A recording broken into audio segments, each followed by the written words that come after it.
काम वाली को ही दे दो ससुराल। हाय कम्मो, बड़ी सर्दी हो रखी है सुबह में, और तू अपने घर से यहाँ काम करने भी आ गई। तुझे ठंड नहीं लगती क्या? क्या आंटी जी 7 बज रहे हैं, कौन सी सुबह हो रही है? मेरी सुबह 4 बजे ही हो जाती है। पहले मैं सुबह उठकर नहा धोकर अपने घर का काम करती है, फिर कान्हा जी के लिए भोग प्रसाद बनाती है, फिर अपने बच्चों को नाश्ता बनाकर देती है। उसके बाद काम करने के लिए निकलती है मैं। ठंड का क्या है, ठंड तो पूरे 4 महीने रहने वाली है। अब 4 महीने काम कोई और करेगा क्या? बड़े कमरे की मेरी है रे तू। सुबह में 4 बजे इतनी ठंड में उठकर नहा भी लेती है। यहाँ तो 7 बजे रजाई में से निकलकर तेरे लिए दरवाज़ा खोलने में भी हाथ पैर कांप रहे हैं। वाह, मान गए भाई तुझे हम। आंटी जी बर्तन तो निकाल के रखे हैं ना, मैं फटाफट पहले बर्तन कर देती है, उसके बाद झाड़ू पोछा लगाएगी। अरे तू ठहर जा, मैं तेरे लिए गीज़र ऑन कर देती हूँ। इतनी ठंड में बर्फ़ जैसा पानी आ रहा है, कैसे बर्तन धोएगी तू? आंटी जी ये गर्म पानी वाले चोचले ना बुरा मत मानना, आपके जैसे बड़े लोग करते हैं। हम लोगों को ठंडे पानी में काम करने की आदत होती है। अब आप विश्वास नहीं करेगी, सुबह 4:30 बजे ठंडे पानी में नहा कर आई लिए मैं। कुछ नहीं होता, आदत हो जाती है। और आप लोग ना पूरा दिन कंबल में बैठे रहते हो, इसलिए हाथ पैर जाम हो जाते हैं आप लोगों के। ठंड भी ज़्यादा लगती है। हम लोग दिन भर काम करते हैं, हाथ पैर चलते रहते हैं ना, तो शरीर में गर्मी भी बनी रहती है। इसलिए मेरे को तो ठंडे पानी में काम करने में कोई परेशानी नहीं है। आंटी जी आप अपने गीज़र को रहने दो, बिजली का बिल बचाओ, नहीं तो कल को कहोगे कम्मो तेरी वजह से लंबा चौड़ा बिजली का बिल आ गया रहा हमारा। फौलाद की है तो कम्मो मानना पड़ेगा तुझे। एक तू है और एक मेरी बहू है। उम्र में तुझसे 1-2 साल कम ही होगी वो, लेकिन उसकी हालत तो मेरे से भी ज़्यादा बुरी है।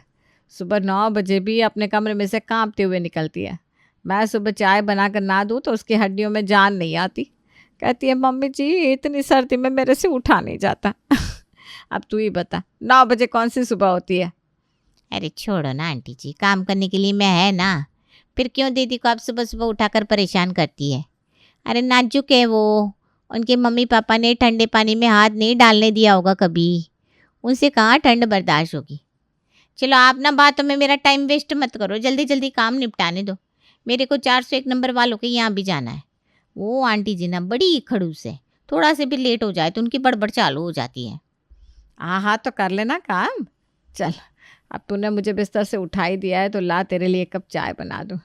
इतनी ठंड में तू काम कर रही है ना, तुझे देख देख कर मुझे सर्दी लग रही है। अरे रहने दो आंटी, क्यों मेरे को सिर पर चढ़ा रही लिए आप?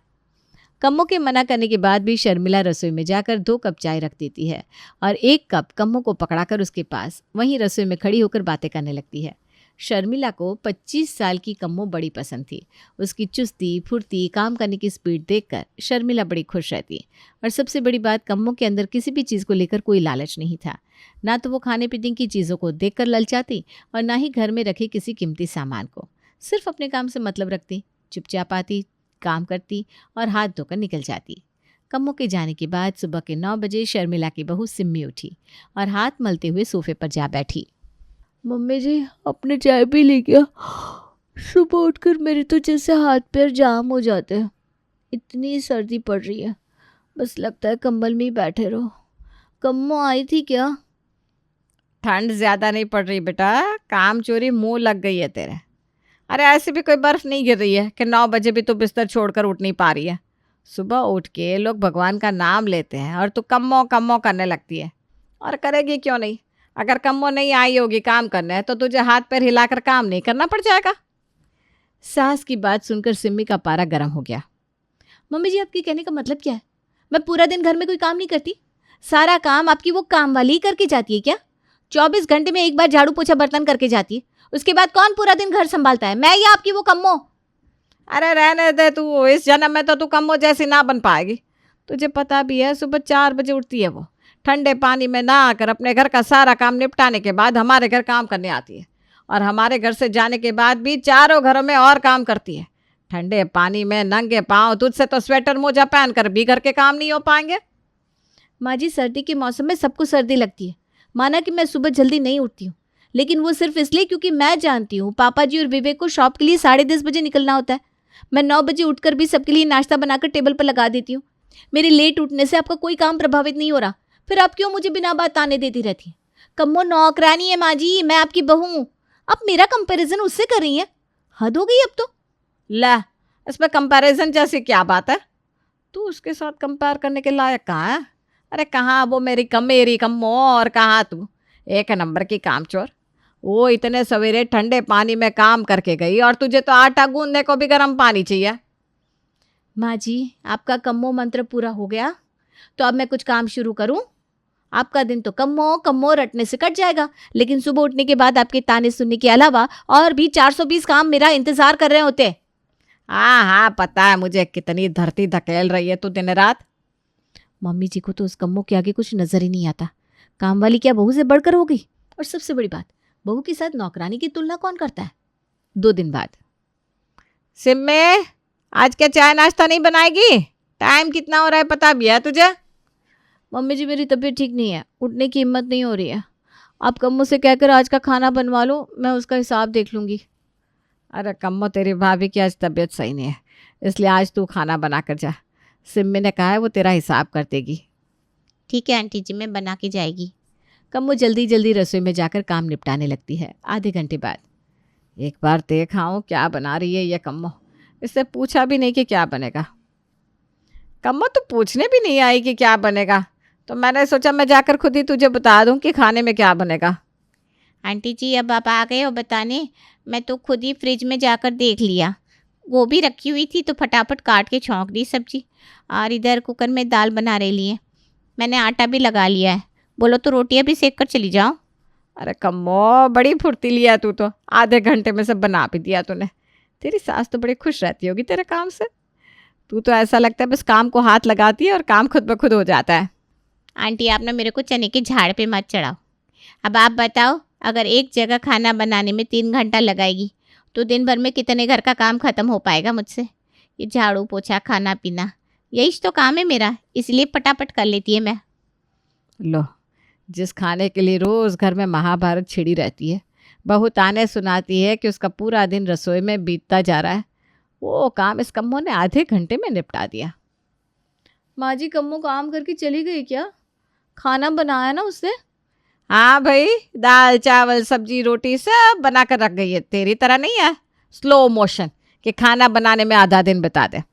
मशीन की तरह हाथ चलते हैं उसके, पलक झपकते से पहले सब काम निपटा के चली भी गई। देख ले बहू, कुछ सीख उस कम्मो से। जैसे तू काम करती है ना, उससे तो पूरा दिन मिलाकर भी घर के काम निपट नहीं पाते।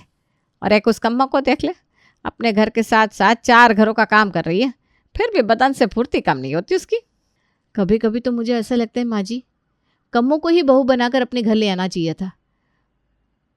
पता नहीं अपने बेटे की शादी उन्होंने मुझसे क्यों कराई? जीवन भर ताना देने के लिए या लोगों को दिखाने के लिए कि उनके घर कितनी पढ़ी लिखी बहू आई है? पढ़ी लिखी बहू से भी बनवा तो ये पराठे ही रहे, और सोने पर सुहागा ये कि उसकी तुलना एक 5वीं फेल काम वाली से भी कर रहा है। शाम के समय। अरे वाह कम्मो, तू तो बड़ी सुंदर लग रही है। ये क्रीम कलर का सूट जच रहा है तेरे ऊपर। क्या आंटी जी, मेरा तो सस्ता वाला सूट है, क्या जचेगा? आप मेरी टांग खींच रहे ले क्या? अरे सस्ते महंगे से क्या होता है, अच्छा खासा रंग रूप दिया है भगवान ने। गोरी चिट्टी है, जो रंग पहन लेती है उसी में खिल जाती है। एक हमारी बहू है, एक कपड़ा खरीदने से पहले 10 बार सोचना पड़ता है। रंग दबा है ना उसका, हर रंग जचता नहीं है। ये क्या बोल रही हैं मम्मी जी आप? रंग रूप तो भगवान की देन होती है, वो किसी इंसान की उपलब्धि नहीं होती। और ठीक है, अगर मेरा रंग दूध की तरह सफ़ेद नहीं भी है तो आप किसी के साथ मेरा कंपैरिजन कर देंगी क्या? शर्मिला का हर बात के लिए कम्मो की तारीफ करना और बहू सिम्मी को नीचा दिखाना उसका पसंदीदा खेल बन गया था। बस वो छोटी छोटी बातों पर उसका बतंगड़ बनाकर बैठ जाती और फिर जब तक बहू चिढ़ ना जाए तब तक ऐसी बातें बोलती रहती। एक दिन, बहुत हो गया मम्मी जी, थक गई हूँ मैं आपका ये दिन रात का मोह पुराण सुनकर। आपको बहुत पसंद है ना कम्मो? ठीक है, आज से कम्मो ही आपकी बहू होने के सारे फर्ज निभाएगी। मैं भी तो देखूँ कौन सी नौकरानी एक बहू की जगह ले सकती है। नौकरानी के हाथ का किया हुआ झाड़ू पोछा बर्तन आपको नजर आता है, लेकिन बहू पूरे 24 घंटा घर के कामों में पिसती रहती है, वो आपको कभी नजर नहीं आया मम्मी जी। तो ठीक है, मैं भी तो देखूं शर्मिला देवी की बहू बनना आसान है या उनके घर की नौकरानी।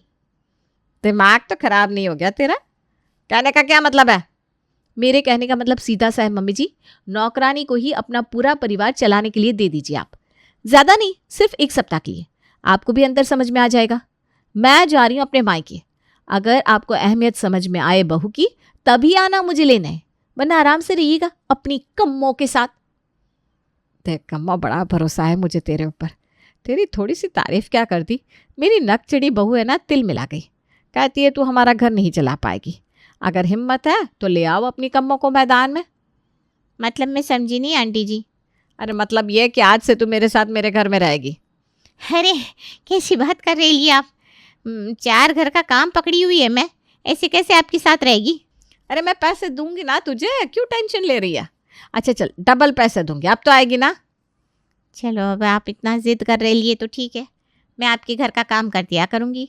अगले दिन, कम्मो झाड़ू पोछा बर्तन हो गया तेरा? हाँ आंटी जी हो गया। अब तो ऐसा कर, थोड़ा तेल गरम करके ला और मेरे घुटनों की मालिश कर दे। अब भी लाती है? मन से नहीं कर रही तू। अरे थोड़ा जोर लगा के कर, तब तो मजा आएगा। अरे आंटी बुढ़ापे का शरीर है आपका, घुटने की हड्डी चटक गई तो इस उम्र में जुड़ने वाली नहीं है। तेरी ये ना मजाक की आदत मुझे बहुत पसंद है। काम करते हुए हंसी मजाक बंद नहीं होता तेरा। चल अब जल्दी से बालों की भी मालिश कर दे, उसके बाद नाश्ता बना ले। भूख लग गई मालिश करवाने से। शर्मिला के कहे अनुसार कम्मो जाकर उसके लिए नाश्ता बनाने लगती है। क्या बना रही है नाश्ते में? आंटी जी पोहा बनवा लो, लेट हो रहा है मुझे, जल्दी बन जाएगा। अरे तेरे हाथों में तो वैसे भी जादू है, चुटकी बजाते ही सारा काम निपटा देगी तू। आंटी जी आप ना मक्खन बाजी बंद करो, सीधा सीधा बताओ आपको क्या खाने का मन है। देख मेरी बहू वैसे तो एक नंबर के कामचोर है, किसी की पसंद नापसंद से कोई मतलब नहीं है उसको, बस ऐसे ही उल्टा सीधा बनाकर रख देती है। तो ऐसा कर, आज नाश्ते में आलू की कचौड़ियाँ बना ले, बड़े दिन से खाने का मन था। कम्मो समझ गई थी कि शर्मिला कचौड़ियाँ खाए बिना उसका पीछा छोड़ने वाली नहीं है, इसलिए वो जल्दी जल्दी कचौड़ियों की तैयारी करने लगती है। अरे भाई नाश्ते का काम हो जाए ना तेरा तो फटाफट से मशीन में कपड़े धोकर फैला दे। एक बार धूप चली गई ना तो कपड़े नहीं सूखेंगे। सर्दियों के मौसम में वैसे भी तुझे तो पता ही है, नाम की धूप आती है। कम्मो ने कपड़े धोकर सुखा दिए। ठीक है आंटी जी, अभी ना मैं 302 नंबर वाले के यहाँ जा रही हूँ, शाम को आएगी। अरे ऐसे कैसे शाम को आएगी तू? दोपहर में खाना कौन बनाएगा? मैंने तुझे कहा ना तू झाड़ू मार, बाकी सब घर के काम को बस यहीं रह कर और मेरे घर का काम संभाल। आंटी जी सुबह 6 बजे से आई लिए मैं, साफ़ सफाई करी, नाश्ता बनाया, आपकी तेल मालिश हो गई, कपड़े धो दिए, अब थोड़ा सा खाना बनाने का रह गया है, अब बना लो ना। वैसे भी मेरे को थकान सी लग रही है, दिन के समय में मैं अपने घर जाकर आराम करती है, दोपहर में काम करने की आदत नहीं है मेरे को। अरे बेटा तू आराम करेगी तो फिर बचे हुए काम कैसे होंगे बता। हाँ तू ऐसा कर, सबसे पहले पूरे घर की डस्टिंग कर दे, उसके बाद दोपहर का खाना बनाना, फिर ये जो कल के कपड़े रखे हैं ना इनको प्रेस करके अलमारी में लगा देना। शर्मिला के कहे अनुसार कम्मो एक एक करके सारे काम करती जाती है। वैसे तो तू काम बढ़िया करती है, लेकिन पता नहीं क्यों आज बहुत जल्दबाजी में काम कर रही है। ये देख डस्टिंग भी अच्छे से नहीं की, इधर टेबल पर भी मिट्टी दिखाई दे रही है और वो फूलदान हटाकर सफाई नहीं करी। आंटी जी शाम होने को आई है, एक बार घर जाकर अपने बच्चों को देखा हूँ क्या? ऐसे कैसे काम चलेगा? अरे रुक तो सही, ऐसा कर शाम की चाय बना जा, उसके बाद आराम से आधे घंटे में लौट कर आना, तब रात के खाने की तैयारी करना, ठीक है? कम्मो जल्दी से शर्मिला को चाय बना कर देती है और उसके बाद अपने घर की ओर निकल जाती है। 1 घंटे बाद जब वो वापस आती है तो देखती है किचन में फिर से बर्तन इकट्ठे हो गए हैं। आंटी जी अभी तो मैं बर्तन साफ करके गई थी, फिर बर्तन किधर से आए? अरे तू तो सूखी चाय बना कर रख गई थी, अब शाम के टाइम कोई ऐसी ही सूखी चाय थोड़ी ना पीता है, थोड़ा बहुत नाश्ता भी तो बनाना पड़ता है। तुझे तो अपने घर जाने की जल्दी लगी हुई थी, तेरे जाने के बाद मैंने बनाया, अब चाय नाश्ता बनेगा तो थोड़े बहुत बर्तन तो गंदे होंगे ही। पहले ये बर्तन बहू धो देती थी, क्योंकि फिर अभी डिनर बनाने के लिए बर्तनों की ज़रूरत पड़ जाएगी ना, अब बहू तो है नहीं। ऐसा कर तू ही फटाफट से बर्तन साफ़ कर ले और उसके बाद रात के खाने की तैयारी करना। अरे ये आंटी ये क्या ऑर्डर एक खत्म होने का नाम ही नहीं ले रहे, सुबह से रात होने को आई, एक के बाद दूसरा, दूसरे के बाद तीसरा काम बताती ही जा रही है। 2 दिन बाद कम्मो जल्दी जल्दी हाथ चलाकर रात का खाना तैयार कर रही थी, तभी शर्मिला रसोई में आती है। ठीक से मसाला भुना भी नहीं था और तूने उसमें सब्जी डाल दी, अब ऐसे कच्चा पक्का मसाले वाला खाना बनाकर खिलाएगी क्या तू? मैं तो तेरी तारीफ करते करते नहीं थकती थी अपनी बहू से, तेरे हाथ का खाना देख कर तो अब मुझे अपनी बहू की याद आ रही है। अब समझ में आ रहा है मुझे क्यों वो खाना बनाने में इतनी देर लगाती थी। अरे बड़ी साफ सफाई से और टाइम देकर बनाती है मेरी बहू खाना, तभी तो उसके हाथ का खाना इतना लजीज बनता है। तेरे हाथ का खाना 2 दिन खाकर देख लिया मैंने, स्वाद ही नहीं है तेरे हाथ में। अरे आंटी जी, मेरे से हाथ जुड़वा लो आप मेरे को जितना पैसा देती थी ना उतने में खुश थी मैं। 1 घंटे में जान तो छूटती थी मेरी। पूरा दिन भूत जिन की तरह घर में काम में लगी हूँ, लेकिन आपकी तो बड़बड़ बड़बड़ बंद होने का नाम नहीं लेती। आपको खुश करना मुश्किल ही नहीं, नामुमकिन है। खाना बनाओ, कपड़े धो, सुखाओ, तय करो, कपड़ों पर प्रेस लगाओ, बर्तन धो, चाय नाश्ता बनाओ, घर की डस्टिंग करो, दिन में 2-2 बार आपकी मालिश करो, उसके बाद भी खुश नहीं है आप। अरे इतनी चाकरी तो आपकी बहू ही कर सकती है, अपने बस का नहीं है रे बाबा। अरे कम्मो, कैसी बात कर रही है तू? जब बर्तन धोने आती थी तब तो बड़ी फुर्ती दिखाती थी। अब मैं देख रही हूँ कि तू भी धीरे धीरे हाथ पैर चलाकर काम कर रही है। बस निकल गई तेरी 4 दिन में सारी फुर्ती बाहर। आंटी जी, इंसान है मैं, कोई मशीन थोड़ी ना हूँ जिसका आपने एक बार बटन दबा दिया तो वो भाग भाग कर बस काम करती जाएगी। 10 बातें सुनाने के बाद कम्मो काम छोड़कर चली गई थी और कम्मो के जाने के बाद शर्मिला सर पकड़कर अपनी बहू को याद कर रही थी। बहू, मुझे समझ में आ गया कि बहू बहू होती है, काम वालियों से ससुराल नहीं चला करते। तू वापस आ जा बेटा, मैं मान रही हूँ कि मेरी गलती थी।